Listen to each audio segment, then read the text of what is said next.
while the last 4 years have been the absolute hardest of my life. So hard that even as a guy who's been beat over the head with a mop handle, First Baptist Church had me longing for the good old days of childhood abuse. As hard as it's been, I mean, it's way worse than childhood abuse. I mean, I would go through the first 11 years of my life in a New York minute before I'd go through the last 4 years at First Baptist Church. But that's not the whole story. The whole story is the Lord takes brokenness and he turns it upside down for good.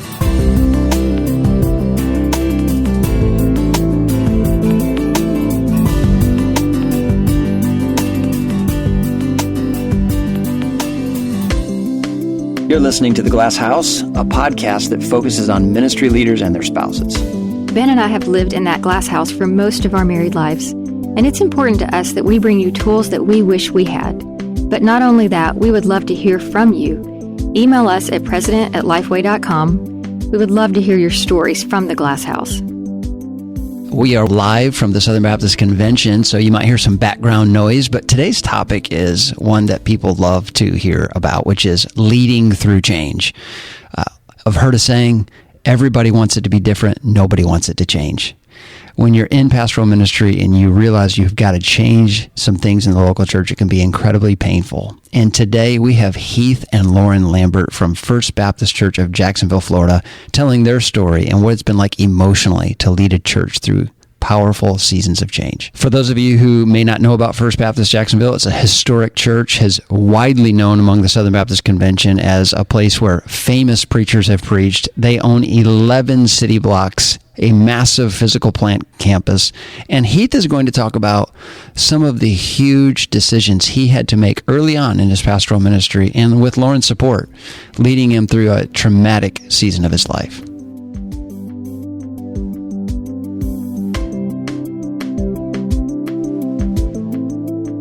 Welcome to this episode of The Glass House, live from Anaheim, California. We're here at the Southern Baptist Convention and grabbed an amazing couple from First Baptist Jacksonville, Florida, Heath and Lauren Lambert. Thank you for being with us, guys. We're glad to be here. This topic on leading change in the church is one of the most requested. People out there who are leading a ministry know that the church needs to change, and yet there's fear around change because people love to hang on to tradition. They love the memories of their church, and yet we're called to lead it into the future. So thanks for coming on the show and talking about this very relevant issue. So Heath, why don't you get started? Just tell us a little bit about yourself and your background. Okay. So I grew up in a little town in eastern Kentucky in a home that was very unbelieving. I know that you're either lost or you're saved, but my family was like really very lost, not like saved. Super duper lost. Nobody loved Jesus. Nobody loved the Bible. I had some like grandparents that were maybe Christians, but it was even worse than not being Christians. Like my mom she grew up going to church, and it like turned her. She like hated the church. She hated the Bible. She hated Jesus. And she like swore she was never going to be one of these parents who like dragged her kids to church. It was worse than that because she was married to my dad, the man who was my legal father. The story she always told was that she married him to get away from her sort of legalistic parents, never really loved him. And as marriage went along, she started having an affair with another man. She got pregnant by that man, thinking that if she got pregnant with his child, that he'd leave his wife and they'd live happily ever after. Well, she got pregnant, but he didn't leave his wife, and so it just created this pain and this drama, honestly, in my mom's life. So she's married to a man that she doesn't love, who happens to be like one of the kindest, most gentle men I ever knew, but she just doesn't love him. She's longing for this other man. She had his kids. It was two surprises because she got pregnant, and the other surprise was she got pregnant with twins. So it's me and my twin brother. My dad always knew, my legal father always knew there was no way we were his because they weren't behaving like a married couple for years. But he loved us, put his name on our birth certificate, and for all of my growing up, he was the man I knew as my father. He fought for custody of us, tried to keep us safe when my mom tanked. She left my dad for this other man. and he wasn't going to leave his wife for her. That began a long journey of alcohol abuse in her life. When my mom got drunk, she got angry and violent. And so the earliest years of my life are of being terrified to go home, terrified that my mom was going to be drunk. She regularly hit us, regularly beat us up. We were hungry. We got beat with mop handles and shot at. I mean, she had a gun. She shot at us. It was as bad as you can imagine. Wow. And after one of the situations with a gun, that led us to a foster care situation for a season. It was very, very bad. That is important because the Lord used that to bring me to Himself. My granny one time, she told me when she came in and my mom was passed out in her vomit and we hadn't eaten and everything was a mess. And she said, "You boys aren't living here. You're just surviving. And I just hope that the Lord doesn't send you to hell." And I was like, well, wow. I hope He doesn't either. What a word of encouragement. I know. I don't remember her saying a word about the gospel. I don't know that she believed the gospel, but I just knew that, wow, the Lord could send me to hell and this is bad and I don't want to make it worse by going to hell. I would pray as a little boy. I can remember staying up at night begging God, don't send me to hell. Don't send me to hell. Don't send me to hell. And then one day when I was 14, a dear woman, Southern Baptist servant who paid for my way to go to a youth trip, came into a room and told me that Jesus died on the cross for my sins, and if I would turn from my sin and trust Him, He'd forgive me. And I did it. And I realized the Lord answered my prayer. I've been praying for all these years, Lord, don't send me to hell. And one afternoon in Crestwood, Kentucky, I heard the gospel, and He answered that prayer and saved me. That story of pain and abuse growing up is also part of my entrance into ministry. Because just as I walked with the Lord, grew in the Lord, and as people I knew said, "You need to be a pastor." I wanted to go into politics, and everybody's like, "Don't do that. You need to be a pastor."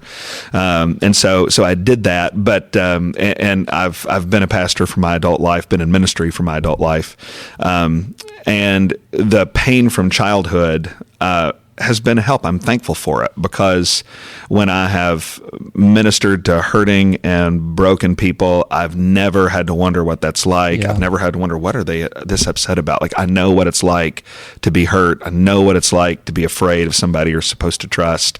And it makes me want to help those people. It also is part of my story of meeting my wife, because my wife, Lauren, is like the opposite of my mom when she was growing up. She's like the kindest, sweetest, gentlest person. She had the opposite growing up experience as I did. And so we both come to our home. We both come to ministry wanting the same things, but for different reasons. I want to serve Jesus and have a happy home because of what I did not have growing up. And she wants to serve Jesus and have a happy home because she wants to replicate what she had growing up. Well, let's get to your marriage. Lauren, how did you meet Heath? So Heath and I went to Gordon College in Wenham, Massachusetts, and we met my junior year and his senior year in college. So we just met at a friend's house one night. Had a bunch of people over, and I didn't know that they were mutual friends, and so. So when you met and you started dating, and Heath shares his story, is there anything in your mind thinking, this is damaged goods? I'm not sure I want to. She thought that before she heard the story. Well, it was funny because when we were preparing to go visit each other's families, and we both kind of gave each other the "here's our stuff" talk of, okay, your family has these really outward issues, and every family has their stuff. So it's like, here's the dynamic at our house when you come. Yeah. I grew up in a Christian home. My parents were very committed to our church. My dad was a Sunday school teacher for a long time, but my dad was ill with Parkinson's from when he was in his late 30s. Wow. And he passed away in 2016, but he had it for about 30 years. Wow. So there was a lot of interesting dynamics in my house by that point, because that was about 20 years into him. He had to quit working, and so that was hard on my parents, especially around the time that we started getting serious. So Yeah, so Heath, when you first meet him, you don't think, wow, that kid was abused. And he also, he has all kinds of issues, or you just don't look at him and see that. And so it was a really interesting conversation to be like, okay, lay your stuff on the table. What's it going to be like when I meet your people? And then we both did that. So, but it was interesting. Like he grew up seeing really what not to do, but the Lord gave him people in his life that were warm and loving and caring at different parts of his life to show him there's a better way. And so when you began this process, like when you met, were you on the ministry path? Or I don't know if this college is a Christian college or it is. It's a Christian liberal arts college. It's not particularly ministry oriented at all. But I did know he wanted to be a pastor, and I never really imagined being a pastor's wife, but I met Heath and I wanted to be his wife. I mean, does anyone? Yeah. Very so it's few. funny though. We were at a college and seminary, and we would have people come and say, I'm here. Girls come and say, I want to be a pastor's wife. And I was like, you have no idea what you're getting into, but good for you. They're not still in ministry, probably. Where did you begin your ministry to get to how you got to First Jacksonville? We started dating my senior year of college, her junior year. I was going off to Southern Seminary. I started, so I graduated, go to Southern Seminary. I start working in the church that was the first church that I served. And my ambition was to be the pastor of that church for the rest of my life.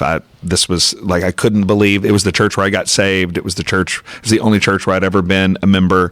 And I was like, I'm going to get to pastor the people that brought me to the Lord and the people I know and I love. And that was the only ambition I ever had. But the Lord had different plans, and we went to two other churches after that. I was a professor at Southern Seminary, led a biblical counseling parachurch ministry, and then from there went to First Baptist Jacksonville. So, and all of those jobs have been things that I've been asked to do, things that people said, if you don't do this, you're an idiot. If you don't do this, you're denying the call of the Lord on your life. The only thing I ever wanted to do was pastor this little church in Kentucky, and the Lord, over the last 22 years or so, has kept taking us in different directions. It's funny, when we got called and asked about the church coming to Jacksonville, about a month before that, I was cleaning my bathroom in Kentucky, and I just thought, we are in a really good place. Like, I love our kids' school. I love our church. We love being at the seminary. This is going really well. And immediately I was like, Lord, please don't change it. Like, while I'm cleaning the tub in our house. And a month later, we were in Jacksonville talking about this job. And he came back from an initial meeting where they kind of said, here's what we want you to do. And I was like, you really want to do that, don't you? I just knew it would be something he wanted to do. And the night before I was going to submit my resignation to Al Mohler, I had it typed up and it was on the nightstand. And the whole plan is, we're going to go to Jacksonville. We're going to be an associate pastor for a few years, co-pastor for a little while, and do this transition at First Baptist Jacksonville. And I've got the resignation letter typed up, and the lights are out, and Lauren says, so I just want to be sure we're not leaving a bad thing, and we're not leaving an okay thing. We're leaving a really, really awesome thing to go do an uncertain thing. Is that what we're doing? And we're blowing this up for something we don't know if it's going to work out or not. You know, I think that's what we're doing. And she said, okay, I just wanted to be sure. That doesn't sound anything like our call to life was. Inglewood too. I mean, we left Jackson and it was growing, and we were having to figure out expansion. So it was, and then Storyline, I mean, leaving Colorado, we'd just gotten into a building. I mean, we'd been working for it for, 5.5 years. Oh, yeah. And he got the call, and I knew the same way you did. In fact, he got the call, and I said, they're coming after you. And he was like, no, it's not me. And I was like, it's you, and you're going to want to do it, aren't you? No, it's hard. Well, and then you ask people, and they say, yeah, you should definitely go do that. Everybody was saying, you should definitely go do that. And in one way, it's confirmation from the Lord, like, okay, these wise people in our life that we respect, our pastors, our friends, they're telling us to go and do this. But in another way, I'm just sitting there thinking, well, you're not turning your kids' lives upside down. Right. You're not changing everything about your whole adult life that you're not doing that. And so I think it's a hard thing, especially for a wife who just sees all the moving parts, and it can be daunting. Yeah. So I have a question for you. How did you get okay with that? Because it took me a long time, even just probably within the last year. He was like, I'm carrying around this 50-pound jacket of guilt because I feel like I moved you from your calling where you were. I mean, so what point, when you ask him that, that's a loaded question. So so when Heath and I were talking about it, he just said, look, if you are not on board with this, I'm not moving, because it's not going to do anybody any good for me to drag a wife here that's miserable. So if you say it's just not happening, then I'm not going to do it. He gave you veto power. He did. He just said, look, I'm not going to drag you somewhere and have you just be totally miserable. We even said we're going to make this decision without a conflict. Like, we're not, like, if Jesus wants me in Jacksonville, he wants you in Jacksonville. And so we're not going to fight about it. We'll just let the Lord change each heart. Did you feel any guilt in that, though? Because, I mean, I felt a ton of guilt. Like, if I say no, then I don't want to do this. Well, and the next thing that goes hard at Storyline, I'm like, well, it's my fault. Yeah, no, I totally see that. And part of it for me was, while I'm praying about it, I really felt truly like the Lord was calling Heath to this position. And so I felt like I'd just be holding us in a place and hanging on to something that the Lord didn't want us to hold on to. And so it was less about his desire to do it than it was, I really saw the Lord opening the doors so clearly that I felt I started to feel the weight of holding him back and holding our family back from something the Lord wanted us to do. There was this moment, it was in the summer of 2015, and Mac Brunson, who was the senior pastor at First Jacksonville at the time, they had asked me to come down, and I had a relationship with Mac and Trey, who worked at First Baptist at the time, and I had been in relationship with the church, gotten to know folks, and they wanted me to come down and talk about a job. And I'm like, I don't know what in the world they want to talk about, but I can't leave my job at the seminary. I can't quit running this biblical counseling ministry. But I go to breakfast with Mac and John Blunt, who was the executive pastor of the church at the time. And they said, look, we want to talk to you about a transition where you would be the senior pastor of the church. And they said, obviously, the church gets to decide who's the senior pastor, but we think we can initiate a transition. We think we can try this out and let everybody see how they like it. And they started talking about why they thought I should do this. And Mac said, this is just going to be one of those most important moments of my life. He said, look, Heath, I'm not saying there's not a calling to be an executive director, and I'm not saying there's not a calling to be a seminary professor, and I'm not saying you're not good at those things. I'm just saying it's time to get you back in the pulpit, son. And those words just zeroed in on 1,000 things that we'd been thinking about. The culture seemed to be going the wrong direction. We always knew that I wanted to go back into pastoral ministry at some point. I kind of backed into being a seminary professor and executive director. And when Mac said that, I just knew, even in the back of my mind, it was true. And Lauren told me later, she said, when you came home and you told me that, she's like, I knew we were going to Jacksonville. She said, I didn't say it, but I knew we were going to Jacksonville as soon as I heard it. It was a stretch for us. Like, we went to visit First Baptist Jacksonville. We had been at Southern Seminary for 10 years or more, and we went to visit on 4th of July weekend at First Baptist Jacksonville. And we went to a church in Louisville that, honestly, I see it as the Lord preparing us to be there, because it was so peaceful. It was growing. We were at that church for 2 years before we left. I never heard one woman say a nasty thing about another woman at that church. Wow. It was just a healthy church. And I think it was the Lord just filling us up to be able to go and do it. And we got there, and it was very different from our church. There was about 300 people in our church in Louisville, and we got there, and the choir had about half of that in it when we got to First Baptist, and it was 4th of July, so there's like explosions happening and flags coming down, unfurling, and I was like, wow, this is a lot.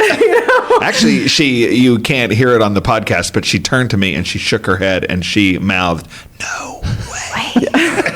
Absolutely not. That's how we got started. But it was just totally different in every way from what we were used to. And really daunting. But as we went back and we talked to our pastors and we talked to trusted people in our life, the Lord was turning our hearts towards it. Yeah. This subject that Heath and Lauren are talking about, how does a couple discern a call, is something that many ministry couples are wrestling with.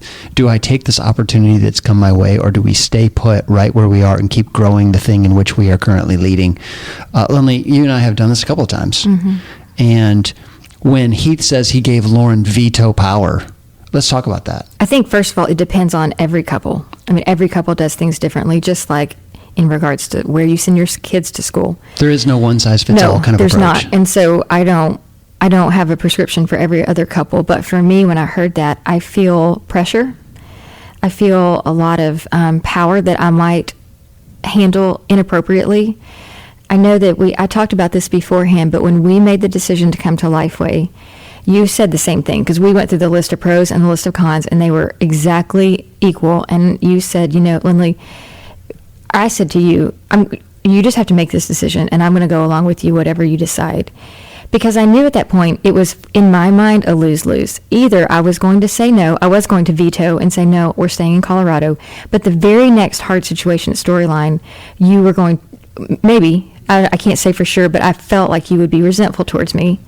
Or I can say yes, and we go, and every situation that it's hard at Lifeway, I'm going to be resentful towards you, until we came to a peaceful place. And so it is hard when one person is allowed all the power of a situation. And I don't think he was saying that by any means. No, I think he's doing the right thing, including his wife in the discussion. And if I were him, I would have done the same thing. Because what it could be said, though, is that when I look at you and say, hey, you can stop this, in a sense, I just transferred the pressure of, if this goes wrong, on you. Yeah, it's your fault. And so if I don't give you veto power, I feel like I'm a bully. If I do give you veto power, then I just transferred the fault of this to you. So if it goes bad, I can look at you and say, you could have stopped it. But you were looking at me and saying, I need you to make this decision. So then I feel this enormous weight that I don't know the future. This may end up being the greatest decision we've ever made. This could be a complete train wreck. Nobody knows, which is why I think it's so spiritually discerned, and couple by couple has to come to terms on how God is calling and when he is and when he's not. I remember a pastor who was a very wise pastor who would stand before his church whenever a business decision was being made, and he would always use these words: based on what we know today, this is the decision that we're making. And inside that little parenthetical paragraph, that moment was just, based on the information we have at this very moment, this feels like the right thing. But it could all change tomorrow. Well, and that's what Heath and Lauren were saying. Absolutely. It's hard. I mean, it's just hard to give. This is the essence of discipleship and faith. I mean, had Peter known that when he stepped out of the boat, he was going to be terrified and sink, what if he had stepped out of the boat? I think faith calls us to do some things that are scary. Well, you were talking about that with Moses as well, when we were brainstorming this. Yes. Had Moses known all of the trials and temptations and struggles he was going to face as being the leader of Israel, would he have just stayed in the desert with his family? I think he would have. So the wrong question is, would we still do it had we had the permission? The right question is, are we being faithful to the call? And are we going to see it through? And I think their story is one of the most thought-provoking stories about perseverance I've heard in a long time.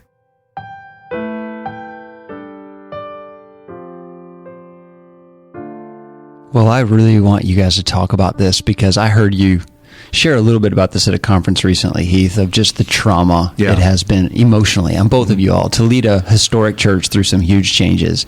And many people out there are trying to figure out, how do I love the people I'm leading?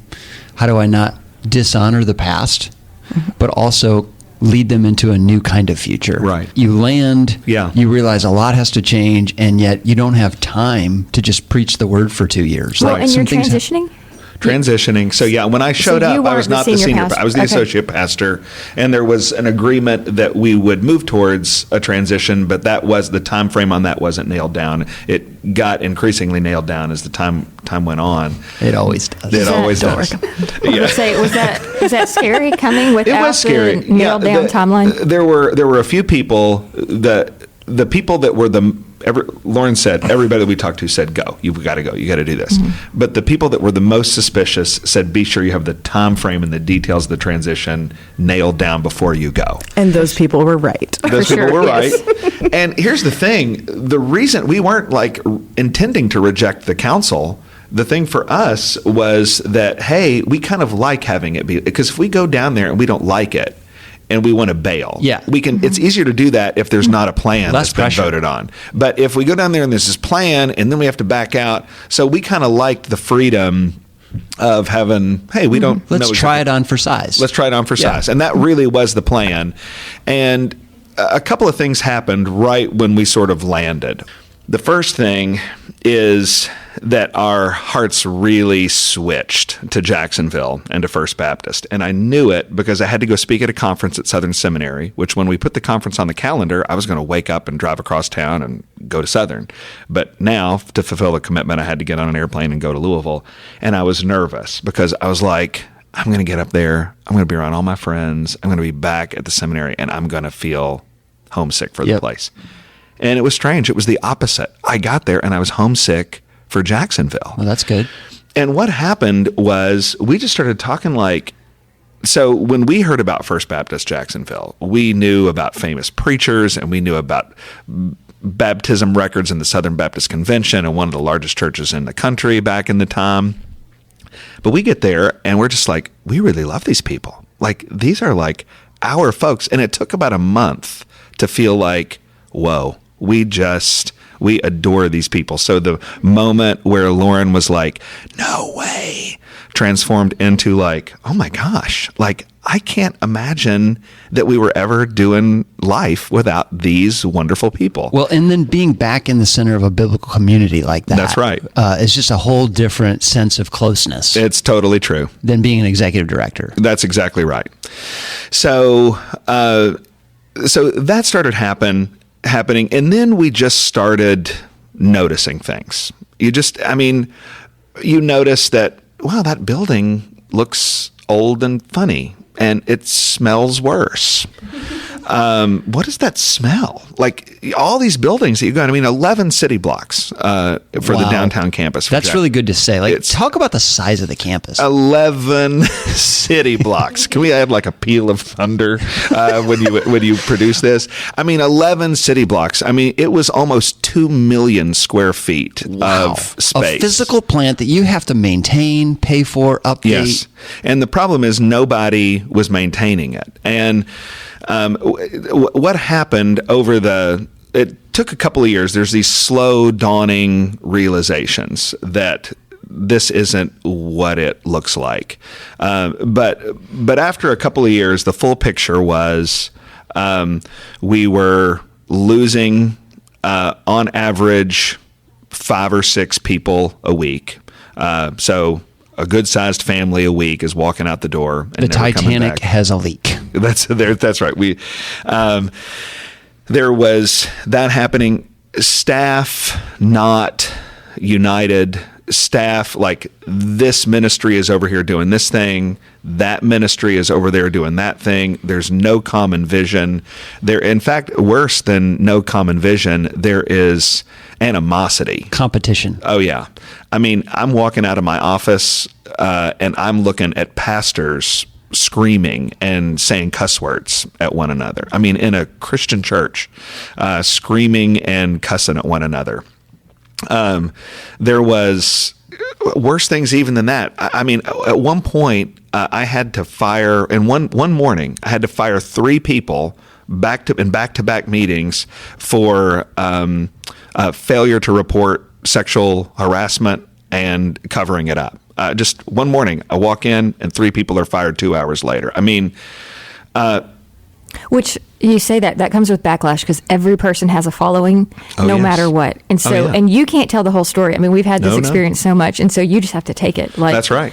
That's right. And can't say, well, this is actually why I fired them. Well, and that was one isolated incident of it. The reality is, when I got to First Baptist, there was 220 people on staff, and we couldn't find anybody that said we needed more than about 100. And so there was layoffs in the offing. And when you have to do that, everybody just looks like you're the guy who took my job away. And you haven't had a chance to even build up leadership capital. No. So you don't have any change in your pocket to spend. No, because Mac and I became co-pastors in the fall of 2017, and then he had moved to another ministry in the spring of 2018. So that everybody's just getting used to the way this is working, and we're going broke. So you got more than twice the number of staff that we need. You've got decline in attendance. You had 2 years before I got there, 50 of the top 100 givers left the church. I mean, just...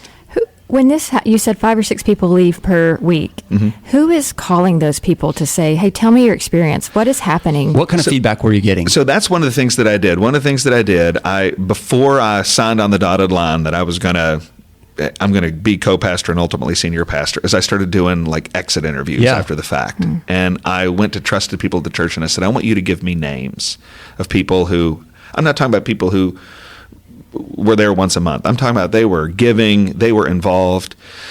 And what I heard was, I talked to, I don't know how many of those people, consistently the same thing. We're not going anywhere. We're not doing anything. We're living out of a vision that's 20, 30, 40 years old. Particularly big givers, somebody who's got capacity to give large gifts, they have that money on purpose, and they can tell when the Titanic has a leak, and they're like, we're not throwing good money after bad anymore. We're out of here. So there was just, and what I saw, I would say there was just, all of those people were seeing the same things I was seeing before I had an opportunity to see them because I wasn't there. We were talking about the physical space, and you've got to keep up all of those hundreds of thousands of square feet. And by the time I was senior pastor, we had done a deferred maintenance audit. We had added up our all the work that needed to be done. We'd added up all the bills that we couldn't afford. And I was sitting there in my first year as senior pastor looking at a church that had $90 million of unfunded liability. Wow. That is $90 million of expenses that we have no clue how we're going to pay. What was the annual budget, just in general, at that point? It was 12 or 13 million.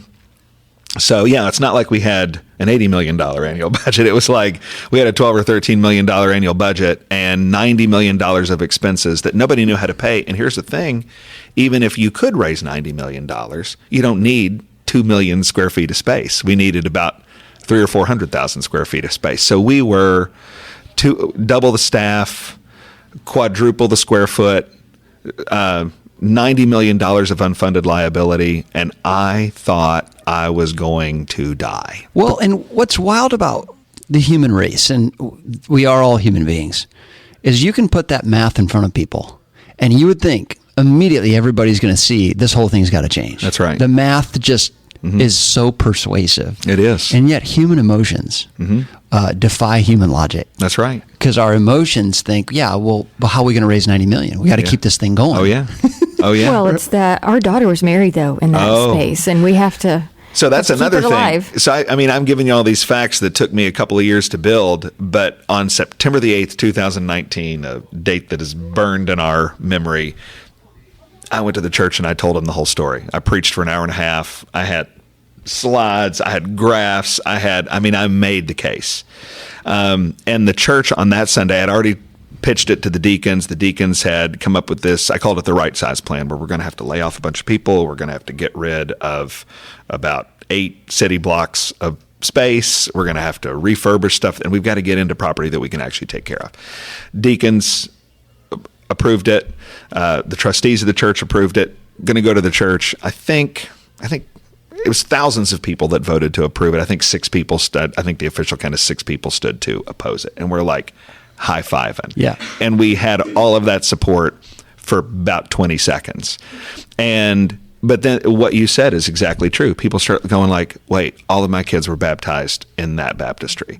I sat here and listened to Billy Graham preach. W.A. Criswell preached his last sermon in this building. I mean, some of the most significant leaders, all of the significant leaders of the Southern Baptist Convention preached in that building. And everybody was like, no. And so they voted yes, but then the pain started. Well, and to your point with people who get let go or or you just have to do layoffs,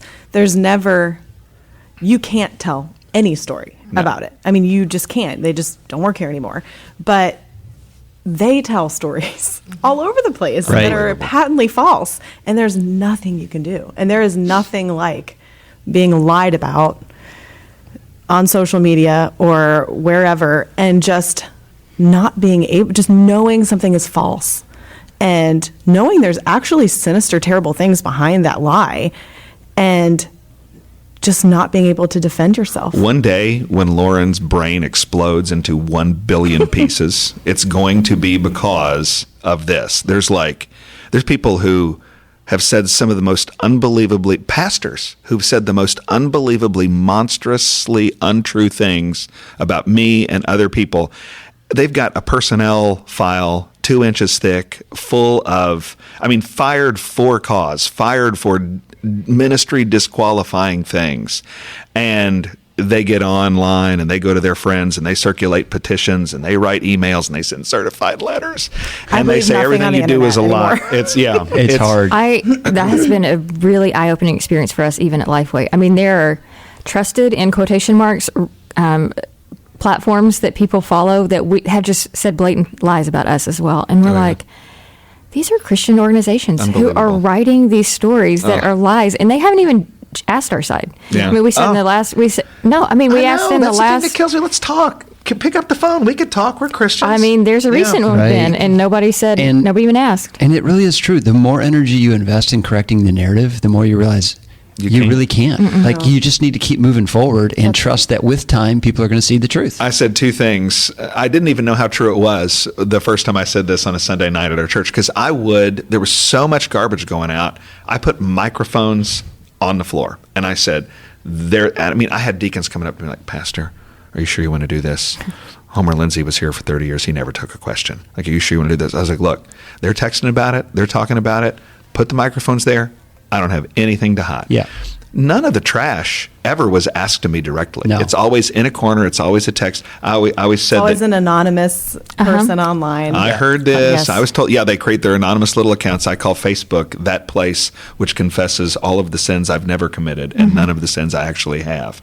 And I told the church one time, I said, look, gossip did not start with facts.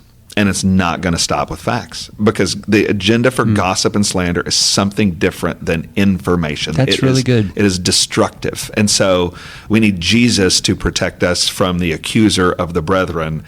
I want to tell the truth. I've tried to tell the truth. I've tried to answer every question, but I've just learned the hard way that facts don't solve gossip because facts don't start gossip. Well, it is instructive for us and eye-opening for us in that I don't believe what people say online about other people. If you are talking too much junk about people online, I have questions about you. Right. More than I have questions about that other person, because in our world, there are private ways to get a hold of every single person on the internet. So why are you tagging someone on Twitter and making an accusation? Like that, if you are a Christian, that is your brother, go to them and talk to them. That's right. And so I just think we've so disengaged from personal interactions and real biblical reconciliation that I look at this, and when I scroll through these things on Twitter, right now we're at the Southern Baptist Convention and it is just, everything is flying, and I look at these things and I say, I don't believe it. I'm going to listen to what this person says. I'm going to talk to people I trust who might know them. Yeah. And if I have a problem with somebody, I'm going to just go to them. And it is so instructive for us to know the pain of that, and to just not inflict it on other people. It is an interesting dynamic. I would love to hear the two of you talk about this, that when you're the one getting the criticism, there's a pain that's associated with that. I think the pain of being married to the person is harder for some reason, and I haven't totally figured it out yet, but I think it's the inability to defend someone that you love? It's a protective. I mean, and I think even my personality, I'm not, I'm going to word this correctly, super compassionate or tender. But I mean, when someone's saying a lie about you, I mean, it's just brutal. And I'm like, that is not the character, and you don't know him. Yeah. Like, I know you, and I know your faults, and I could list the top 5 immediately, and I'm happy to. But that one is not it. So I can say all these things, but what you're accusing him of, and, just different ones that I'm like, man, timelines don't even make sense. No. Behaviors don't make sense. People who know your heart, and even in the pastoral role, there were people who, like, they would listen to him preach for 5-10 years, have all good things to say. Well, you say one wrong thing and they leave. And I'm like, man, all these years, his heart. And then, you're just going to leave off of one thing. Can you just ask? And they just leave. It's kind of like you're talking about. Like, they just. The big things that, I guess a couple of the big lies that were the most hurtful to me were, so I was talking about my childhood. And there's a guy in Jacksonville, a respected member of the community, who wrote up a letter saying, basically, I was the biggest liar ever in the history of the church. And one of the things that I lied about was my childhood. And there are like hundreds of people who believed it. There were hundreds of people and I'm going, okay, I have a family that's alive. I have a dear sweet grandparent in Kentucky. Like, I'm married. Like, you can verify that. Yeah. Do you think like I dropped into Jacksonville on a parachute with no connections? Like, all of these things are verifiable. And then the other thing was probably the most persistent and maybe even more painful than the first one was that I had worked to fire Mac Brunson, and that it was all this story. And the whole thing, we were like, okay, how did I do that? I remember our 9-year-old. We were getting ready to go to church one morning, and he said, Dad, are there people who think you fired Mac Brunson? And I said, actually, son, there's a whole big bunch of people who think I fired Mac Brunson. And so, all right, the 9-year-old's been talking to people. A few seconds later, he's like, Dad, how could you fire your boss? And I was like, you know what, son? That is actually a ironclad argument that I think you need to make to people, because there are grown-ups 3 times your age who believe something other than that. And it was this moment of stupidity where it's like, who believes that people who work for somebody fires their, like, who believes these things? But a lot of people believe them. And I'm telling you, you're asking about, it's harder for the wife. I realize what I love about ministry. Some people are like, I want to be a preacher. Some people are like, I want to be a leader. The hard question I've had to ask and answer is, why am I doing this? Yeah. Because, I mean, I could go make more money doing something else. I could go make less money and have less trouble. The joke was like, I could arrange flowers. I could go be a florist. Do people write blogs about florists? They probably do. But I could go do it. I could sell real estate. I don't have to be stuck in this suffering role. That's right. And so why am I doing it? And the answer for me is always relationship. I love people. I want to be with people. I want to help people. I want to point people to Jesus. And so to have it was honestly a real trial from the Lord to test my faithfulness to him. Like, okay, this is what you're in this for. And when these relationships are burning up, can you still do it? Can you still serve me? And I really did think I was going to die. Yeah. I mean, that's just not emotionally. No. I mean, I thought it was going to kill me. I mean, there were times when I would go to the doctor with some brain trouble with some nerve trouble. I had to have 2 brain surgeries while all this was going on. And there were times when I would go in and they would put the blood pressure cuff on me, and they're like, you have to go to the emergency room. Like, they're like, do you have a stressful job? Every time you go to the doctor. Gosh, so you thought you were going to literally just fall over and die. Yeah. And then you would go out knowing you were trying to do the Lord's work. One dear friend came to me. We were having lunch with some dear friends who had been helping us all through this. And he pulled me aside and he said, Heath, you got to quit. He's like, I told him what my blood pressure numbers were. And he's like, Heath, if you have a stroke and die, you can't, what's the win here? You got to get out of this. So, I mean, no, I literally physically thought, I'm going to have a stroke and die. I'm not going to survive this. And I was probably handling it better than Lauren was. She was super stressed. We talk about in 2020 when everything kind of shut down. Right before that is when he had to lay off like 100 people, like maybe a month before we knew that the world was shutting down. And I want you to keep going, but can I just say, nobody wants to do that. Nobody wants to look at people who have mortgages and who have kids in school. Nobody wants to do it. But it's this thing of facts don't have an opinion. It is what it is. And we have X amount of money and Y amount of expenses. And we either pay everybody and go broke, or we make some really, really hard decisions. It was laying on the floor, crying, begging God if there's any other way. Yep. And people don't see that. And it's not their job to see that part of it, I guess. But you just hope they infer that. Like, do you think it's easy to lay off somebody who has a family? Whose kids are settled. I mean, all those. But First Baptist Church had 3 transcriptionists, 3 full-time transcriptionists. You can't have a church like that. And there was a lot of reaction. There were people who thought they were going to get laid off and didn't get laid off, and then ended up leaving, and all of this. There was some turnover in some key areas of our church, and it inflamed a lot of emotional response, and just everything was a disaster on social media because people were home and they had time, and so they just committed themselves to destruction, just talking as much trash about us as possible. And I remember it was a commitment. They went hard after it. And I remember sitting there and I just said, Heath, I think this is saving my life that I'm stuck at our house, because I can't see people right now. Like, I'm really good at being able to just go in and put my big girl pants on and see people and try and love them. And I was at a breaking point. You could not do it. I couldn't do it anymore. And our kids at the time were going to a school that was attached to the church, and there were people that were very angry there. And our kids were home from school. I didn't have to go there. And I'm like, we get to heaven and the Lord says, everything's shut down. And part of the reason that was because you needed to stay home. It would not surprise me, because I was so overwhelmed with just the injustice of it, the unkindness and harshness and just cruelty of it. It felt not like we disagree with you. It was like, we hate you. We want you to leave town. That's like how it felt. And it was overwhelming. And our kids at the time were high school, middle school, upper elementary. And so they're they in tears. Knew everything. Their friends are talking to them. They've got adults.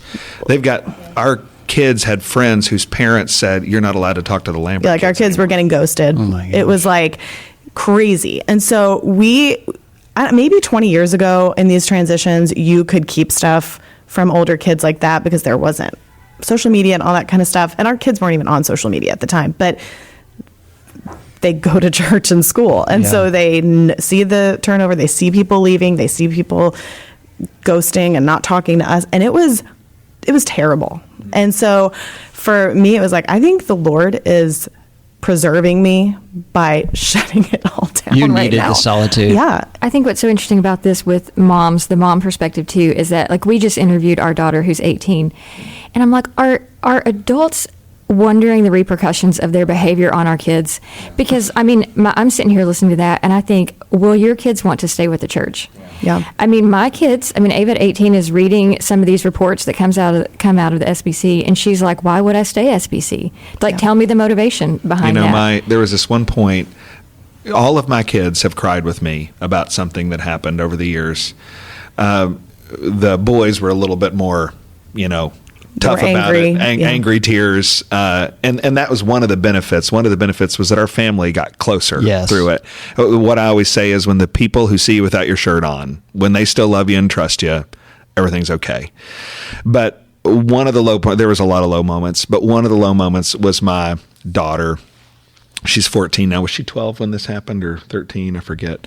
But we were walking, it's at night, we're walking outside, we're holding hands and talking, and she's talking about these friends who aren't allowed to speak to her anymore. She got ghosted on the text threads and abandoned when they were doing things. And this is my girl. Okay, so like I'm kind of obsessed with this little girl. She's like the best ever. And she collapsed onto my chest sobbing. It knocked me over. So we're like laying in the grass and she's crying into my chest.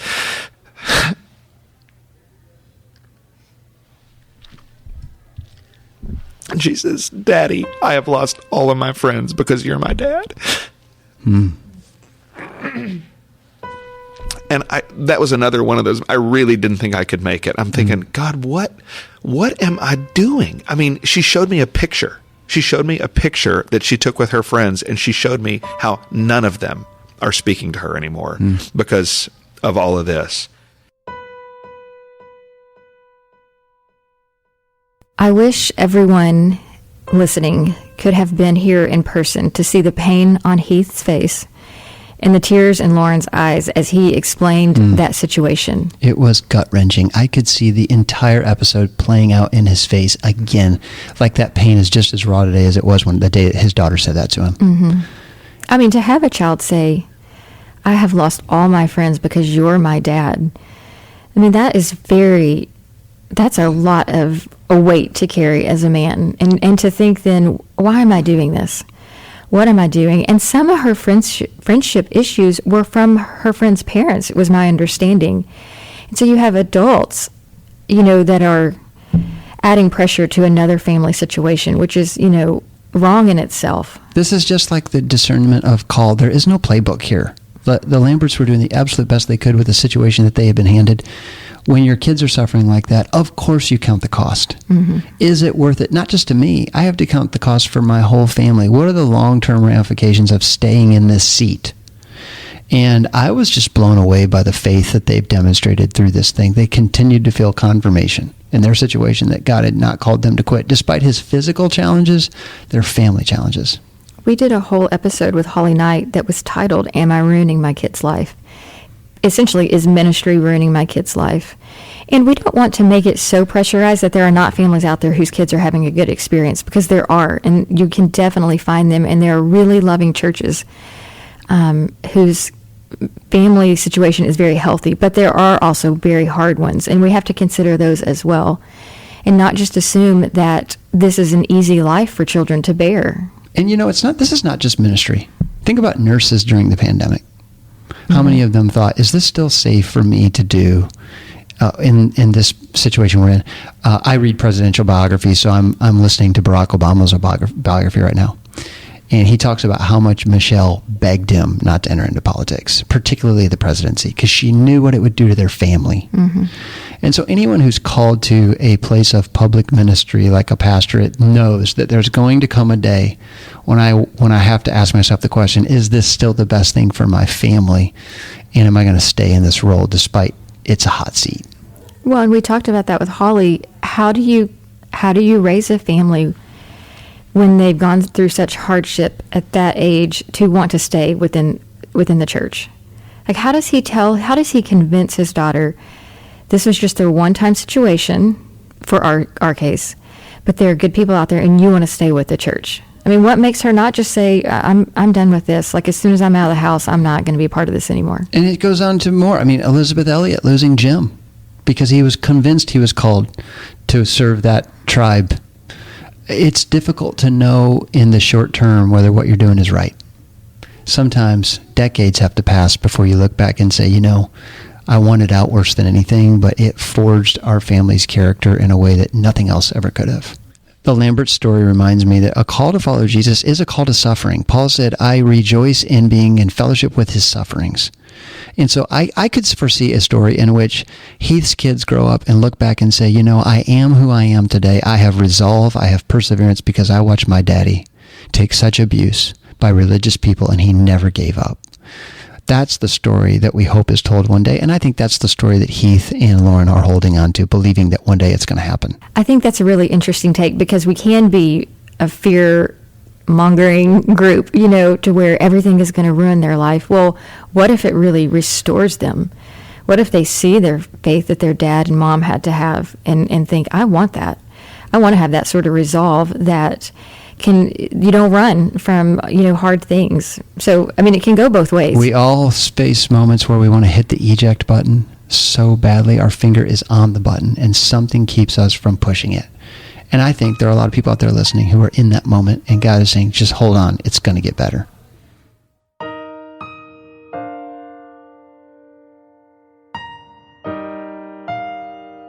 something that has helped me personally just to look at this, and there's an older couple that is here, and they've walked with us through some of this, and they just really encouraged me to see this as spiritual and not personal, because really these people don't know us. They don't know you. When they That's talk about you, they don't know us. What they're angry about, almost it could be anybody doing the same thing, and it's not about us. And they're losing their stuff, their junk, their status, their whatever. Right. The thing they're in charge of, whatever it is that they want, you're taking it away from them. And so with our kids, it's interesting. Recently, I've noticed that there are people who just don't act right, and they notice those things, whether it's online or in person or whatever, and they ask us, do you think that person's a Christian, Mom?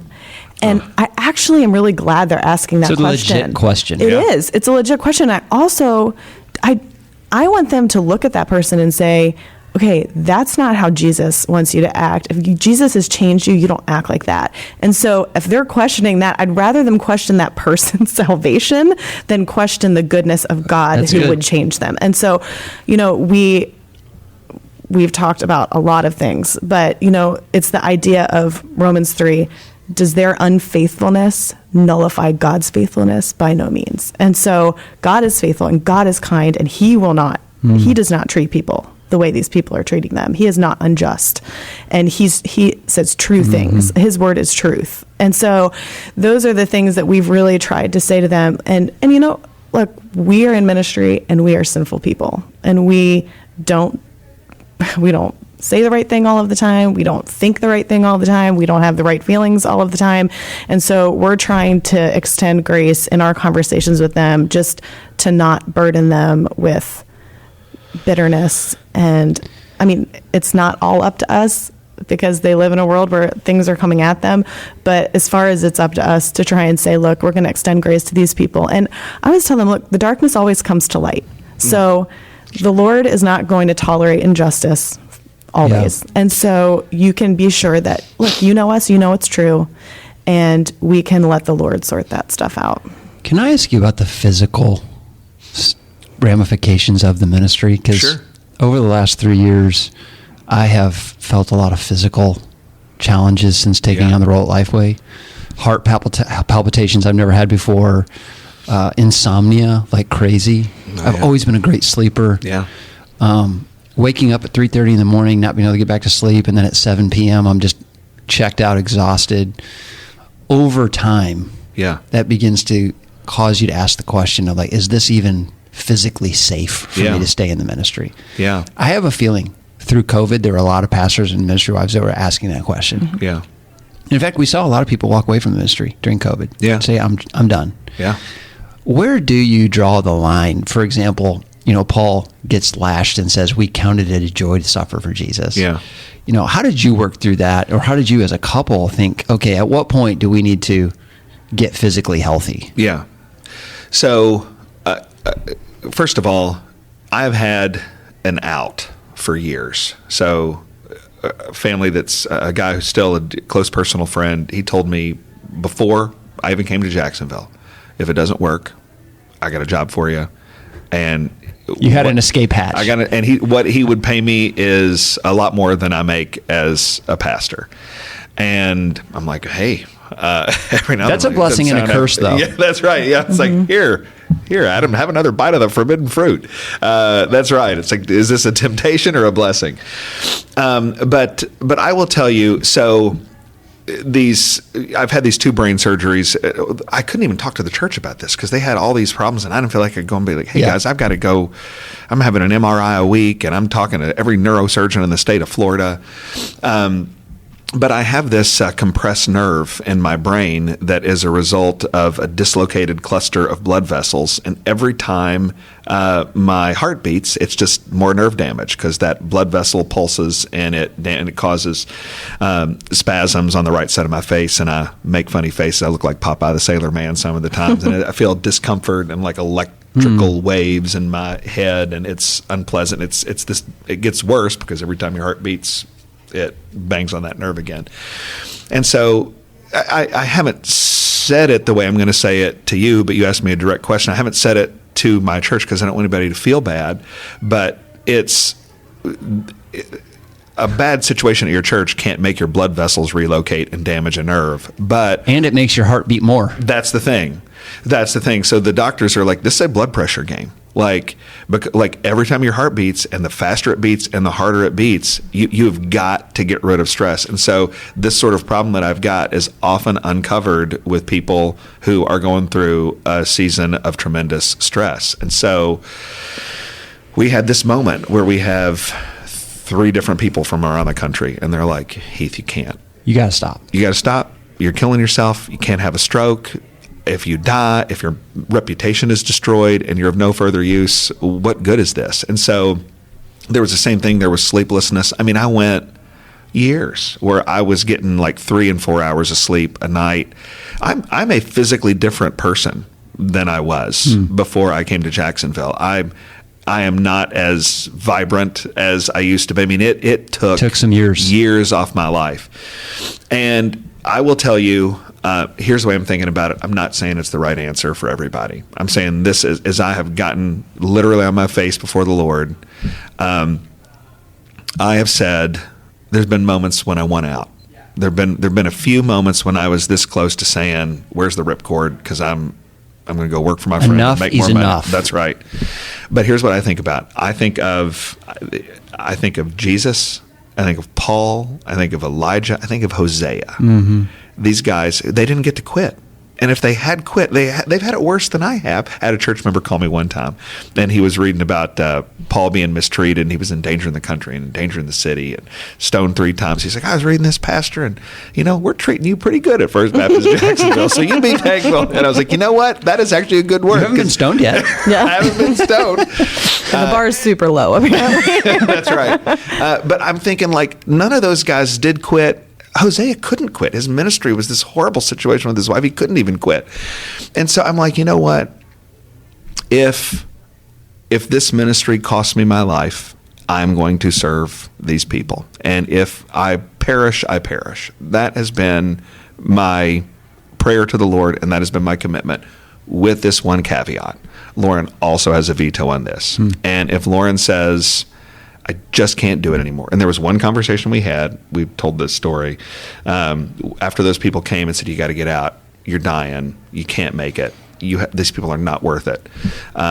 We went out on the front porch. We bought these 2 COVID chairs because our kids are big and they hear everything. We call our older son Sonar. We get that. Everything. Yeah. So we had our COVID chairs on the front porch. They're rocking chairs from Lowe's. His name is Sonar. Yeah. We have a daughter like They're that. like the FBI. We have a son as well. It's like they don't hear when you say anything for them, like, can you clean your room? Right. But if But you here, have so-and-so any said confidential this. What? information you want to pass to each other and whisper That's it from 3 rooms hilarious. over, they hear it. Sonar or prairie dog. It's like it's one of the Heads two. pop up.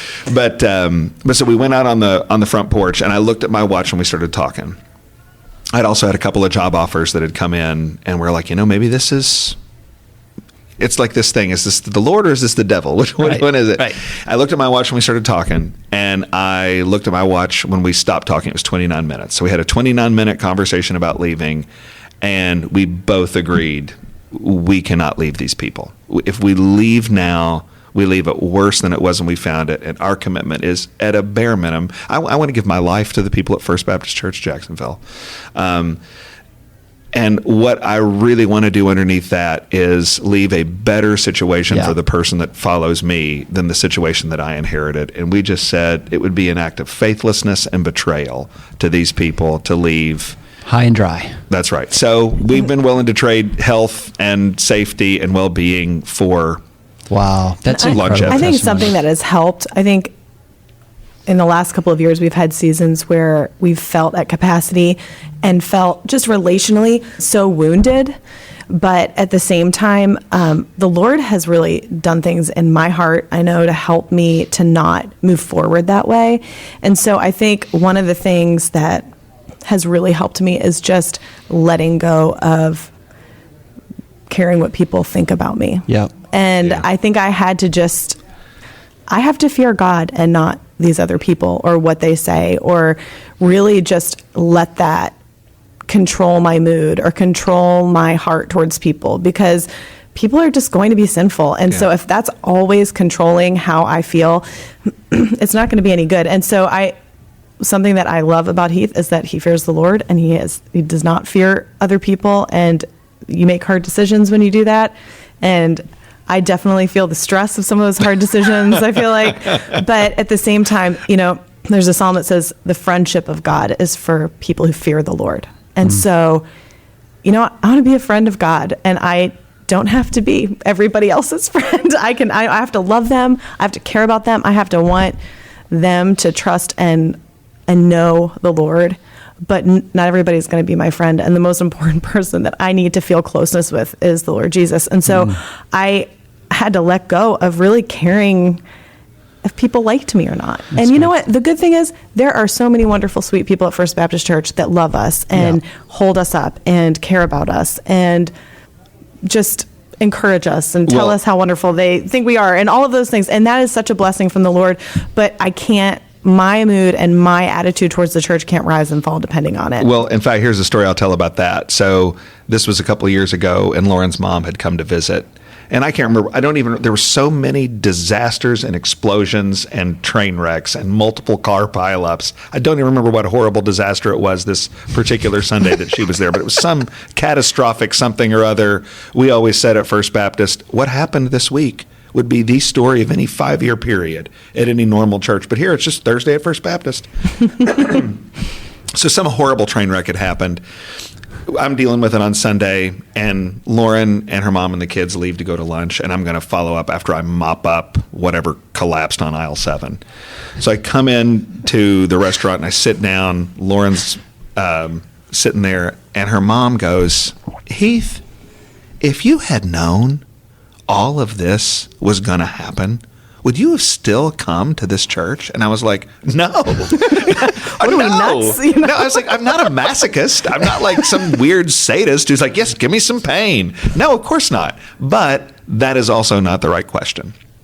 The right question is, we made the decision to come here based on the wisdom that we had at the time. And the question is, having been through everything we've been through, has the Lord been faithful? And we have found, as hard as it's been, that the Lord has been faithful. And while the last 4 years have been the absolute hardest of my life, I told you, so hard that even as a guy who's been beat over the head with a mop handle, First Baptist Church had me longing for the good old days of childhood abuse. Wow. But as hard as it's been, it's way worse than childhood abuse. I mean, I would go through the first 11 years of my life in a New York minute before I'd go through the last 4 years at First Baptist Church. 10 times worse. But that's not the whole story. The whole story is the Lord has used it. The Lord takes brokenness and he turns it upside down for good. The Lord takes what is painful and hard and he glorifies it. And you look at Jesus on the cross, which is way worse suffering than any of us are ever going to have to go through. And if God can take the worst instance of ministry, suffering, and abuse and turn it into everlasting glory and praise, then he's going to do that in our ministries as well.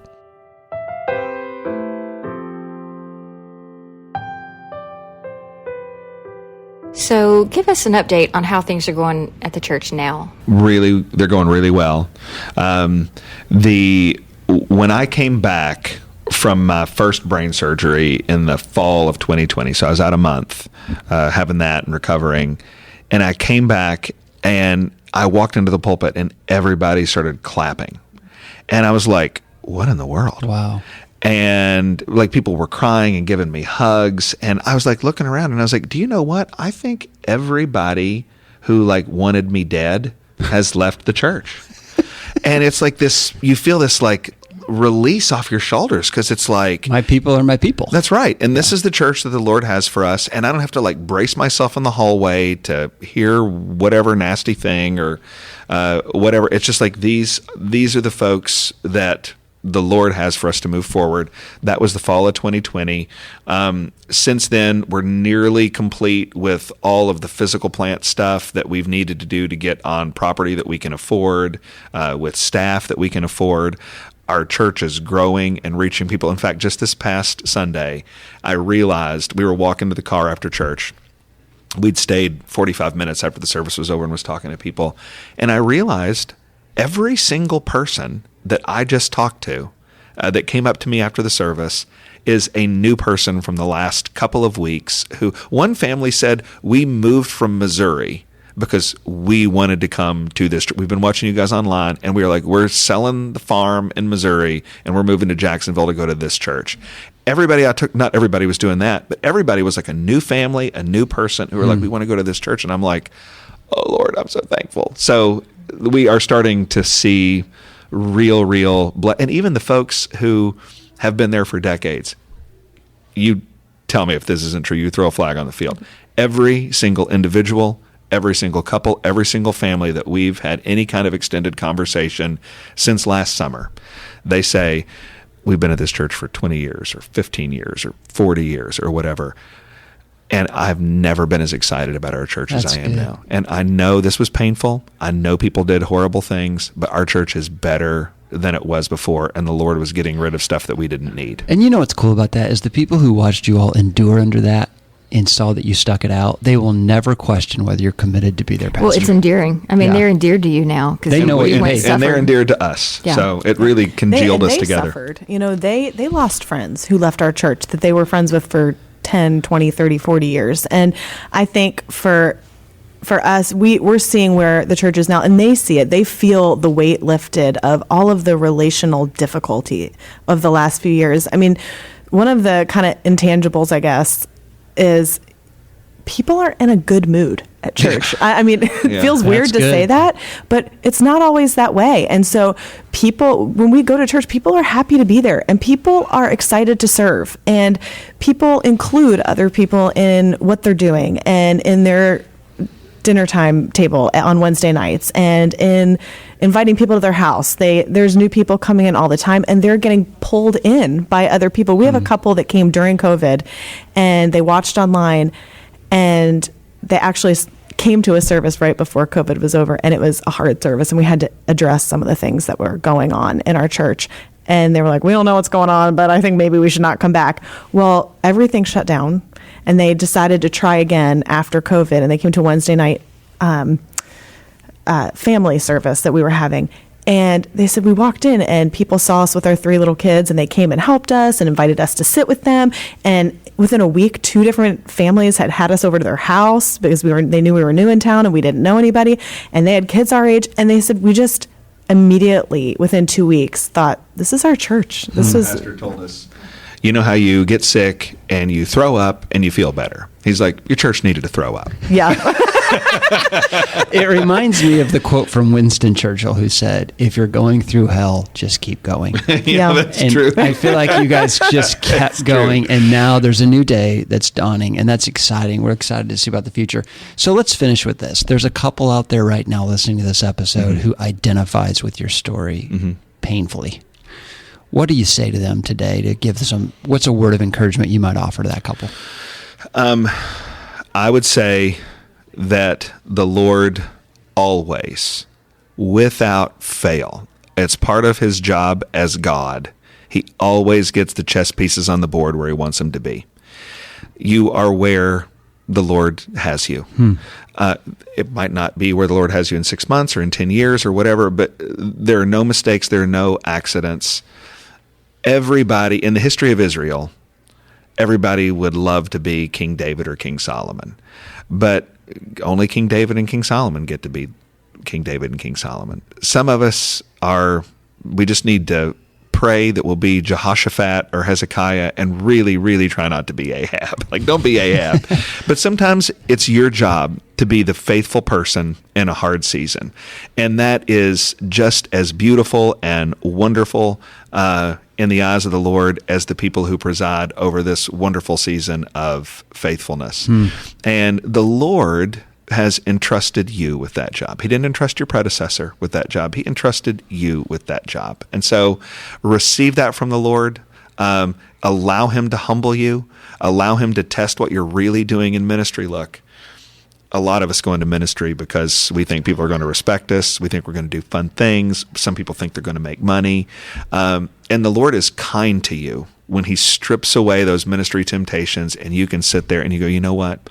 what I want to do is shepherd these people. I want to be faithful in this ministry.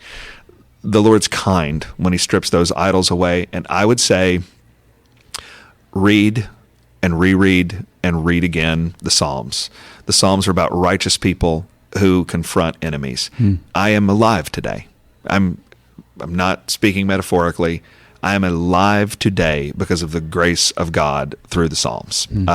Read, and you won't believe how thousands of language that's thousands of years old expresses exactly what happened to you on Sunday. And then the other thing I'd say is really lean into your wife and your kids. Like, whatever family you've got, lean into those people. The people who see you with your shirt off, if they love you, you'll be fine. There's a psalm that says, "My soul clings to you, your right hand upholds me." And I feel like that is just a simple prayer in my heart, that we can walk through these things clinging to the Lord Jesus. And honestly, that's the big thing about walking through these difficulties, is not to let it change you in a way that is sinful and embitters you and causes you to look on God's people in a way that will just steal joy from your life and from your walk with the Lord. Because there are good and gracious things that we've tried to point out in our family are just the kindnesses of God through his people in our church. So not to dwell on the sinful responses. And don't be a hater. Like, that's one of the biggest things. Like, when Jesus says, love your enemies and pray for those who persecute you, he was talking about this, and Jesus is being kind to you to give you an opportunity to obey his commands. So don't be a hater too. Yeah, and just, cling to the Lord and see that these people, when they are doing these things that are hurting you, they're not acting on behalf of the Lord. They're acting on behalf of their own sinful hearts and desires. So, keeping your focus. I spent a lot of time in the Psalms too, and they can comfort.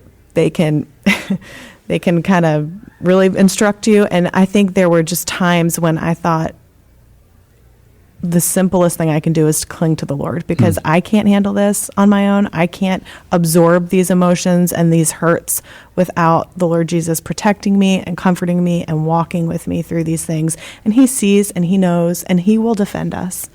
So I think just clinging to the Lord in that intangible ways and putting people around you that won't speak things into the situation that will cause you to be more hurt or embittered, but who will point you to Scripture, who will point you to good things the Lord is doing, so you're not just constantly discouraged, and who will hopefully, if there are people that are around you, serve alongside you and love the people that you're trying to love and serve too.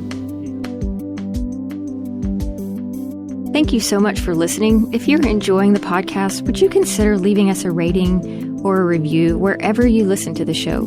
It gives us insight into what you like, and it helps others find the show as well. The Glass House is hosted by Lifeway, produced and edited by Angie Elkins Media, original music by Robert Elkins, sound engineering by Dale Sandberg, and artwork by Cameron Spooner.